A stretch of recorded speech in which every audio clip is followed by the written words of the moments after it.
Blood sugars को monitor करना बहुत जरूरी है, उसकी तरफ से गाफिल नहीं होना है। एज एन एस्थमेटिक पेशेंट या as a care giver of asthmatic patient आपको ये पता होना चाहिए कि एस्थमा किस चीज से वर्स्ट हो रहा है। अगर आप ओल्ड एज हैं या अगर आपका बच्चा एस्थमा का शिकार है और साथ में उसको डायबिटीज भी है, या ओल्ड एज घर में मौजूद है, उनको दमे की तकलीफ भी है और डायबिटीज भी है, तो आपकी जिम्मेदारी है कि आपको ये बात समझ में आए कि ये दोनों चीजें आपस में एक दूसरे को किस तरीके से मुतासिर कर रही हैं। ह्यूमिडिफायर का इस्तेमाल करना है ताकि एक ह्यूमिडिटी ऑफ द एनवायरनमेंट जो है वो मेंटेन रहे और खुश्क हवा सीने में ना जाए, जो कि मजीद जो है चोकिंग को, जो ब्लॉकेज है उसको बढ़ा देगी।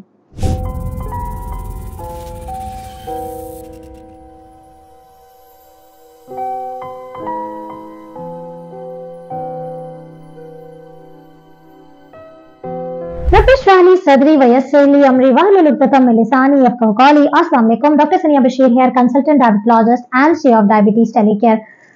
उम्मीद करती हूँ कि आप लोग सब खैरियत से होंगे और जहाँ जहाँ भी हमारी आवाज़ जा रही है, जहाँ जहाँ भी डायबिटीज टेलीकेयर के चैनल को देखा जा रहा है, सराहा जा रहा है, आप सब लोगों का बहुत बहुत शुक्रिया।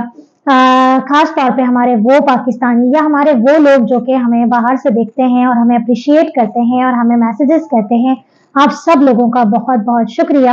और हमारे वो तमाम पाकिस्तानीज जो कि हमें शहरों से, गांवों से, पहाड़ों पे, ज़मीनों में, समंदरों में, बहुत सारी जगहों से डायबिटीज टेलीकेयर के चैनल को देखा जा रहा है और साथ साथ आप लोगों के फीडबैक्स, आप लोगों के मैसेजेस, आप लोगों की दुआएं हमें रिसीव हो रही हैं।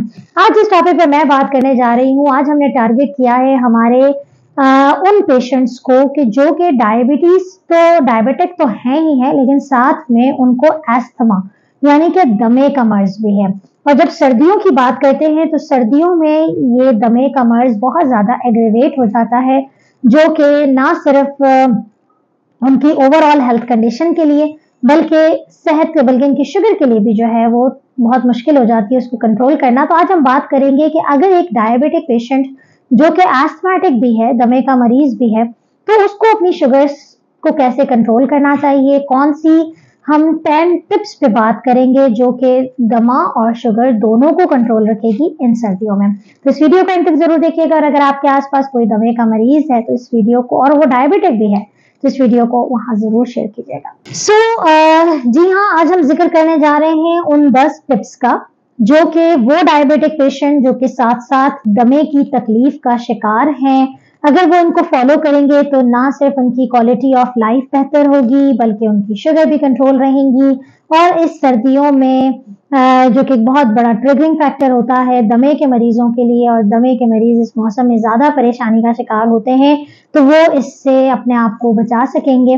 तो इन 10 टिप्स को फॉलो करना बहुत जरूरी है। लेकिन इससे पहले मैं बात करती चलूं कि दमा, जो लोग नहीं जानते या किसी और नाम से जानते हो, तो हम बताते चलें कि दमा एक फेफड़ों की बीमारी है जिसमें फेफड़ों में जाने वाली जो नालियां हैं वो ऑब्स्ट्रक्ट हो जाती हैं और एक इंसान को सांस लेने में बहुत तकलीफ होती है और वो बहुत मुंह खोल के गहरी सांसें लेता है ताकि फेफड़ों तक जो है वो सांस और ऑक्सीजन जो है वो प्रॉपर पहुंच सके।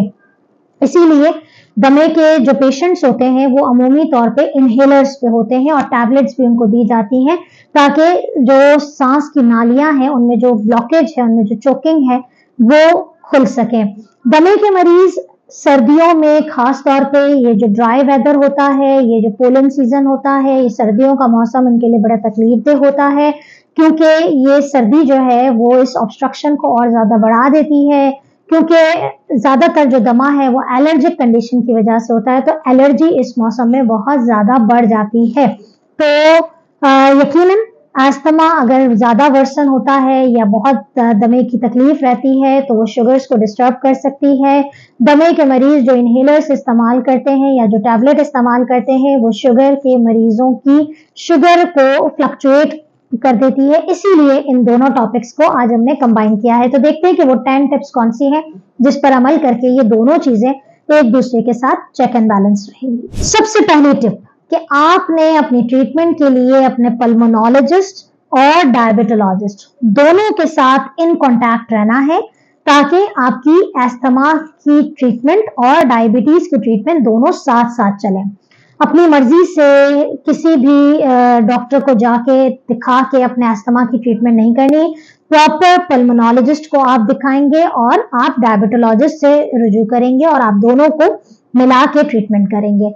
नंबर 1, डायबिटीज टेलीकेयर की ऑनलाइन प्लेटफॉर्म पे अगर आप कनेक्ट करना चाहते हैं अपनी डायबिटीज के लिए तो अभी लॉग इन कीजिए www.diabetestelecare.com या प्ले स्टोर एप्पल स्टोर से एप्लीकेशन को डाउनलोड कर लीजिए और डायबिटीज टेलीकेयर के साथ अपनी शुगर को मैनेज करें। नंबर 2, आपने समझना बहुत जरूरी है। अगर आप ओल्ड एज हैं या अगर आपका बच्चा अस्थमा का शिकार है और साथ में उसको डायबिटीज भी है, या ओल्ड एज घर में मौजूद है, उनको दमे की तकलीफ भी है और डायबिटीज भी है, तो आपकी जिम्मेदारी है कि आपको ये बात समझ में आए कि ये दोनों चीजें आपस में एक दूसरे को किस तरीके से मुतासिर कर रही हैं। तो एजुकेशन बहुत ज्यादा जरूरी है। Number 3, stress. स्ट्रेस एक ऐसी चीज है, स्ट्रेस अमूमी तौर पे मेंटल स्ट्रेस यानी कि कोई बहुत ज्यादा परेशानी, बार बार पैनिक वाली सिचुएशन होना, बहुत ज्यादा किसी बारे में सोचना, या फिर अंदरूनी तौर पे कोई स्ट्रेस, कोई इन्फेक्शन हो जाता है, कोई जिस्मानी तौर पे कोई तकलीफ होती है तो वो भी स्ट्रेस का बाइस बनती है। तो उसकी प्रॉपर ट्रीटमेंट और उसके बारे में डिस्कस करना बहुत जरूरी है। तो जहनी तनाव को कम करना जो है वो डायबिटीज और अस्थमा दोनों को कंट्रोल करेगा, और अगर जहनी तनाव ज्यादा होगा तो आपकी दमे की तकलीफ भी बढ़ेगी और आपकी शुगर की तकलीफ भी बढ़ेगी। नंबर 4 पे आता है कि आपको एज एन एस्थमेटिक पेशेंट या as a care giver of asthmatic patient आपको ये पता होना चाहिए कि अस्थमा किस चीज से वर्स्ट हो रहा है।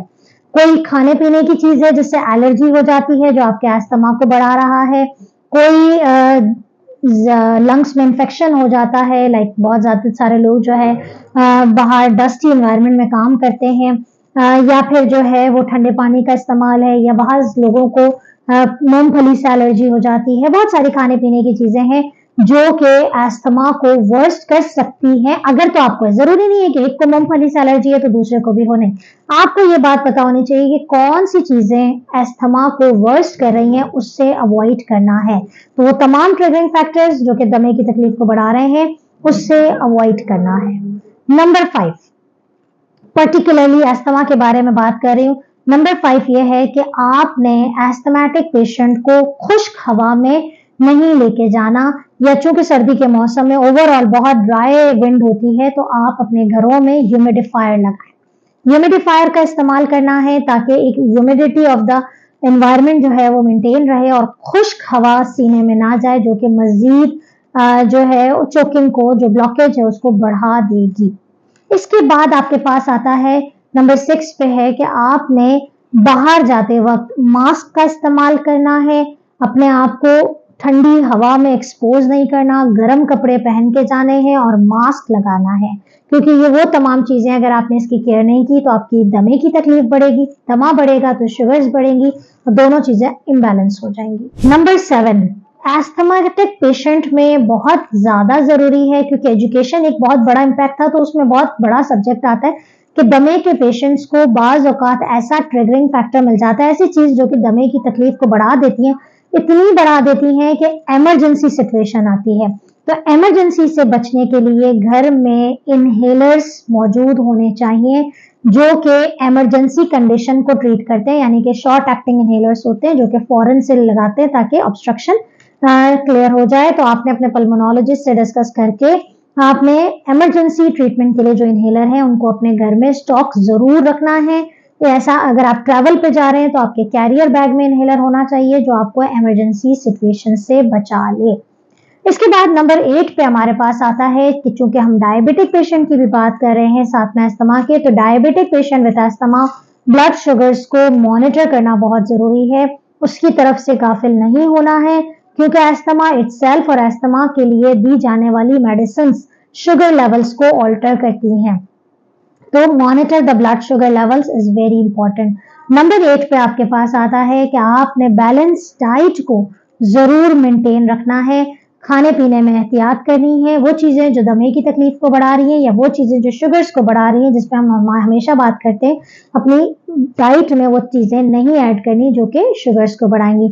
शुगर अगर ज्यादा हो जाएगी तो अस्थमा की तकलीफ बढ़ जाएगी, मतलब ये दोनों आपस में कोरिलेटेड है।